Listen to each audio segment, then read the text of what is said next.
Hey, what's up, guys? Welcome back to another episode of the Fantasy Fellow Show. I'm your host, the fellow KGB. Today it is Sunday. It's about noon right now. It's a good Memorial Day weekend going on, so we're gonna knock out the AFC South videos today. I hope you're all having a great holiday weekend and hopefully a good morning, evening, afternoon, whatever you need. But we're going to start with the Houston Texans, a team that I don't think we're going to want to be reliant upon for fantasy football this year.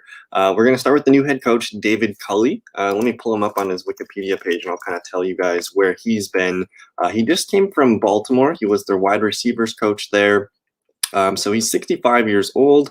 He got his first peek into the NFL back in 1994, 1995 with Tampa Bay. He's been with the Steelers, the Eagles for a while here, from 1999 to 2012. So wide receivers coach and a senior offensive assistant and wide receivers coach. He was with Kansas City for a handful of years, 2013 to 2016. He was the quarterbacks coach for Buffalo in 2017, 2018. And then he spent the last couple seasons with the Baltimore Ravens, assistant head coach, wide receivers coach, and passing game coordinator. So he's bringing a pretty, offensive-minded skill set, wide receivers coach. He's got some offensive assistant. He's been an assistant head coach. So this is just a veteran hire here that can hopefully stabilize some things for Houston. Bill O'Brien didn't really put too much creativity into the offense. He actually let Tim Kelly be the offensive coordinator for a while. So let me see how long Tim Kelly's been there. Tim Kelly's been, this will be his third season being the offensive coordinator there. So that's, I guess, the good news is he's going to remain consistent. They have the same offense kind of in place. David Culley's probably just going to kind of tweak some things along the way. And then new defensive coordinator Lovie Smith is back in the NFL after spending that time with Illinois in the college ranks. But man, this whole organization right now, it's hard to figure out what they want to do with Desean Watson. I'm not going to talk much about Desean Watson's trouble right now. I am figuring that he's probably not going to play this year, so I think we need to look at the backups, Tyrod Taylor, Ryan Finley, Davis Mills, who they drafted in the third round. So before we get, I guess, too far into the depth chart, let's just take a peek and see what happened in the draft class and who have they added this season.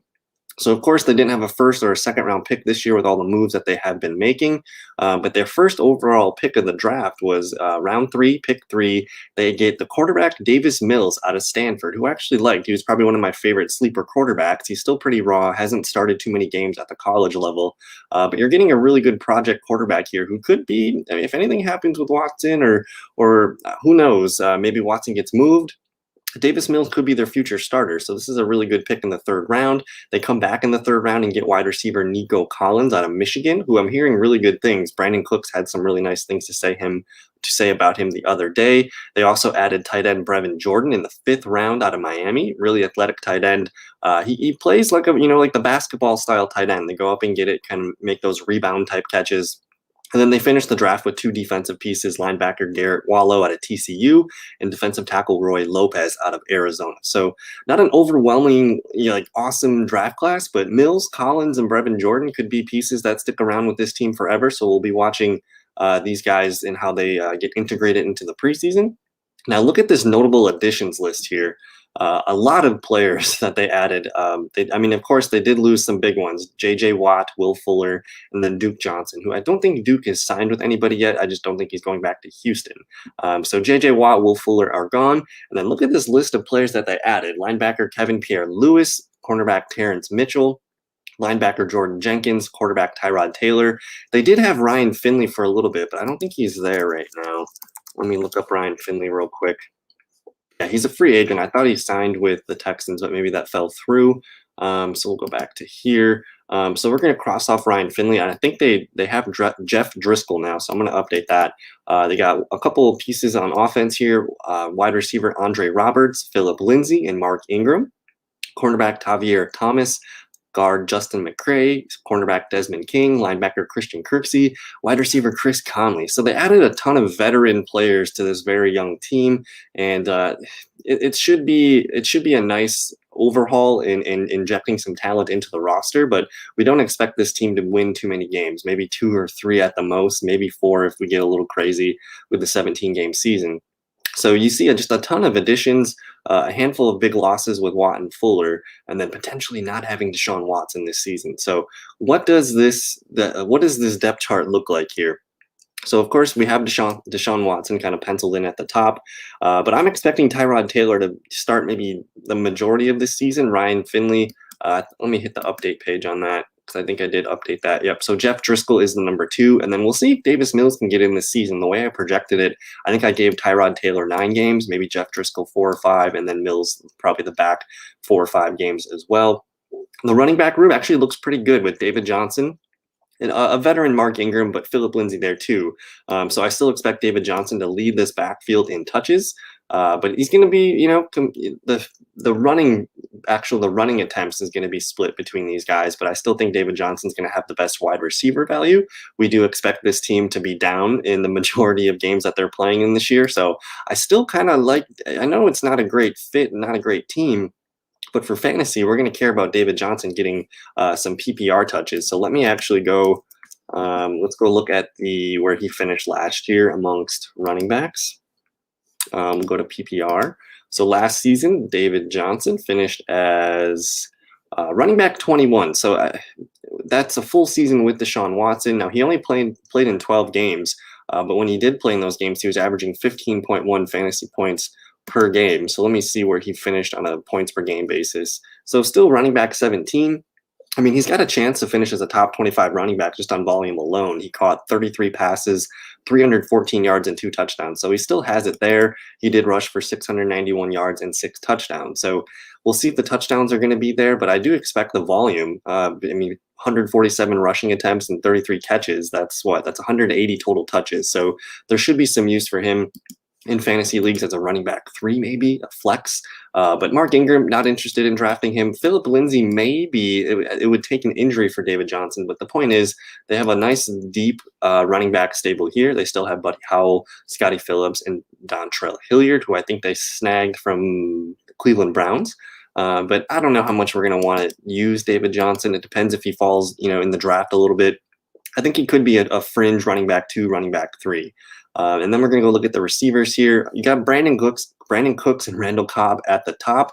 And then you got a bunch of guys here. Kiki Cutie, Nico Collins, who they drafted in the 3rd round, Isaiah Coulter, Chris Conley, who they got from Jacksonville, Andre Roberts, Chris Moore, Alex Erickson from the Bengals, Dante Moncrief, and then they got some UDFAs, Marlon Williams and Damon Hazelton. So we got, adding Chris Conley, Andre Roberts, Chris Moore, Alex Erickson, that's some nice veteran depth there for the receiving group to help these, Kiki Cutie, Nico Collins, and Coulter kind of just get used to what a pro wide receiver looks like. I do think Nico Collins can be their number 3 right away. If they put him right into the Will Fuller kind of mold, he could be starting as soon as week 1. But I put Cooks and Cobb on the starting list because they're going to be the top 2 receivers this season. I do think Brandon Cooks has some value. It just really depends. Are we going to get a lot of Tyrod Taylor games? I would be a little bit nervous if we start to see a lot of Jeff Driscoll or Davis Mills. But the way it was last year, Brandon Cooks was wide receiver 17. That's a full season with, Desean Watson. But if we just take a little bit off of his numbers from last year, he still has a chance for a top 30 wide receiver season. So I do think there's some value with him being a wide receiver 3. It's not a great team, but again, we expect them to be down pretty much in every game this season, and he should see a lot of volume. So I like that. I mean, they get Jacksonville a couple times a season, and we'll have to look at their schedule for some other winnable games. But I do think Brandon Cooks as a wide receiver 3 makes a little sense. Now, Randall Cobb's not being drafted at all in any leagues that I've seen, and I don't think he was pretty much banged up from the get-go last year. So you're taking a risk on a player here. He played in 10 games last season, averaged 10 PPR points per game. He had a couple nice double-digit games, looks like 5 double-digit games. So, if you're in a best ball league, maybe your last pick or something like that in the 20th round makes sense. He should be a Tyrod Taylor target. Just get the ball out of your hands quick. So I'm still kind of holding on the light for Cobb, but I do think Nico Collins is a guy in dynasty drafts. I'm interested in him. He could be the future number 1 wide receiver here. A lot of nice things he put on tape in Michigan. And again, just what he said, what Brandon Cooks had been saying. If I go find that real quick, Nico Collins, Brandon Cooks. He says he doesn't look like a rook to me. So he's been being really smart teammate so far. Here's the full quote. How I feel about Nico. I mean, this guy doesn't look like no rookie to me. You talk about a guy who's out there that's coachable and able to pick things up pretty fast. You love to see that from a young guy. The guy's explosive, natural hands. I look forward to continuing to work with him and seeing him grow. So that's some really nice praise from Brandon Cooks. We'll see if he can get on the field a lot right away as a rookie. But again, I'm interested in him maybe being the number 3 as soon as week 1 and potentially being their future number 1 wide receiver for a little bit.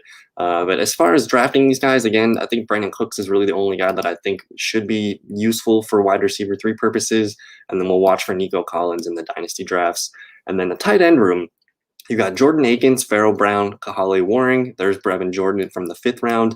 They added Ryan Izzo from New England, Paul Quessenberry, and Anthony Claire from Tampa Bay, I think.